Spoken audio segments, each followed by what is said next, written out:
Olandiškos, ten taip. O kodėl? Todėl, kad pas mus yra brangu išauginti, pas mus šalta, taip, reikia daug šildyti. Tai dabar jūs man pasakykit, jeigu, vat, kaip jūs sakėt, kad nėra per didelės kainos už buvimą Europos Sąjungoje, kadangi mes muitų nekontroliuojame, tai be muitų mes niekada negalėsim Lietuvoje gėlių auginti, nes visada neapsimokėti. Suprantate? Ir čia gali ant ausų atsistoti ir ne tik. Dabar paimkim paprasčiausią dalyką, nu aš nežinau ką, kokius nors, pavyzdžiui, marškinius siūti.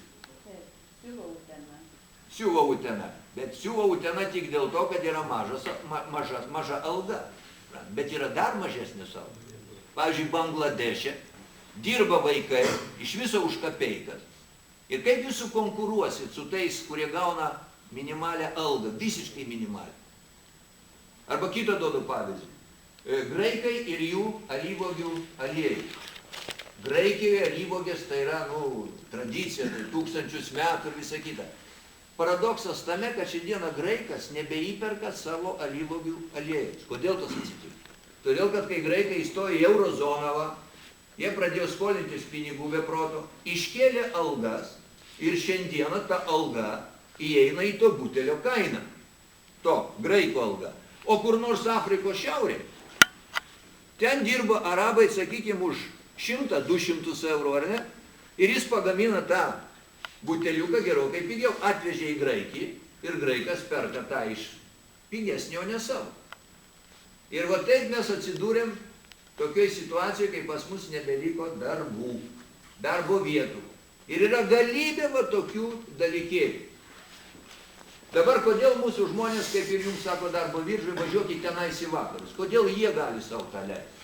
Vat iškelkim savo klausimą, kodėl vakaruose už tą patį darbą, vat mūsų jaunimui, ten galėjo mokėti kelis kartus daugiau. Iš kur jie gauna pinigus? Juk tai nėra stebuklų, suprantat, kad galėtų mokėti algą, tai iš kažkur tie pinigai turi susikaupti įmonė.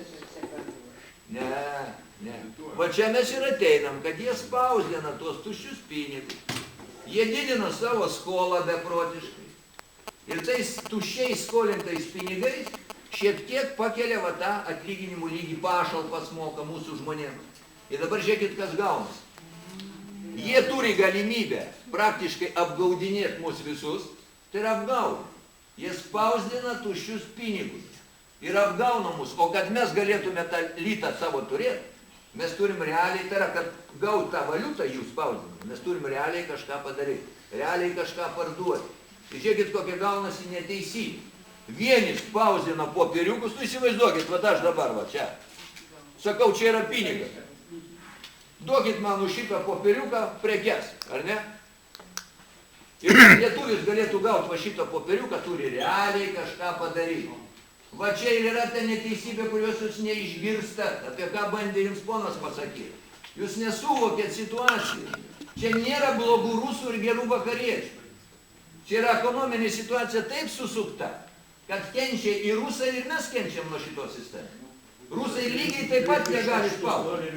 Taip. Pasaulis jie nebegali jau atsikratyti. Taip. Viena Kinija turi daugiau šitų popierių negu visa Amerika. O jūs šito neišgirstat ir jums nesuprantama, kur konflikto esmė.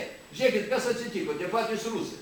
Jie per 20 metų išvežė į vakarus galybę ten naftos ir dujų. Už šitą naftą ir dujas gavo kažkiek milijonų, trilijonų tų popierių. Bet jie tai visą šitą padarė kompiuterio paspaudimų mygtuką. Ar jūs suprantat situaciją? Vieni atiduoda savo realų dalyką, o kiti paprasčiausiai kompiuterį nuliukus spausdina ir iš šito gyvena. Jūs išgirskit, apie ką šneka, pulkininkai.